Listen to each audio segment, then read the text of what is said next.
Our guest, Dave Richard of CBS Sports, joins us today. He lives in the Miami area, which is an apt metaphor for the duality of fantasy football, where we balance the sun and beauty of our great game with vice and occasional poor judgment. Given that, it's not a surprise our guest chose the best wide receiver to call if you need legal representation.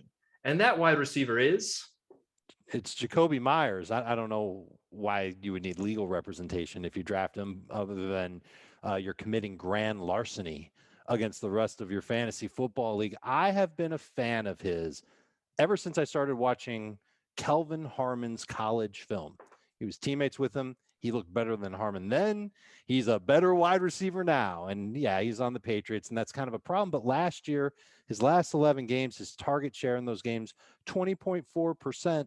Actually, that's wrong. It's wrong. His target share in his last 11 games, I'm going to get to that number in a second. His target share from Cam Newton over the course of the season, that's the number I just gave you. It's 20.4%. I feel like an idiot.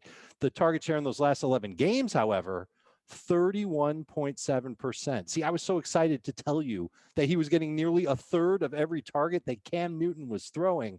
And he looks better now than he did last year. I've been watching his preseason film. He's been separating on the regular. He's got great hands. He's in that slot receiver role for the Patriots.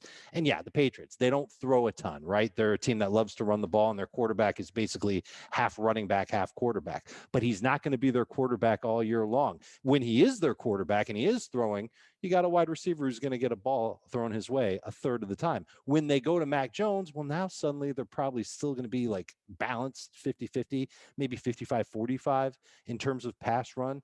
But Jakobi's still going to get a lot of targets there.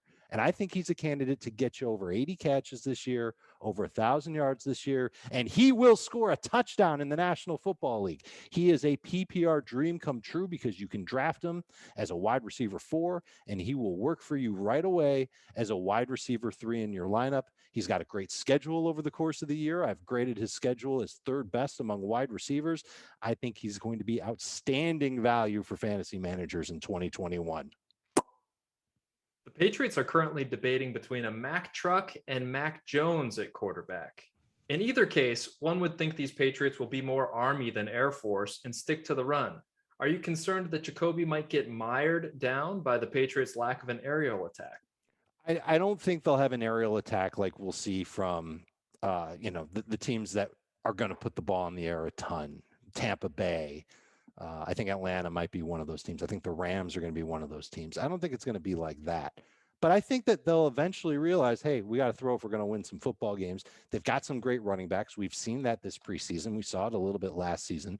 And Cam is going to steal short yardage touchdowns from everybody, but I'm not drafting Myers for that. I'm drafting him for the volume. And I look at the rest of that offense, and I like Jonnu Smith too, to be honest with you. And I think Hunter Henry will have a role, and Nelson Aguilar will have his weeks. But the guy who's going to be a regular part of that passing game is going to be Jakobi Meyers. And I think he's going to see a decent amount of targets. As I laid out last year, he was amazing. This year, who knows? He might even be better than he was last year.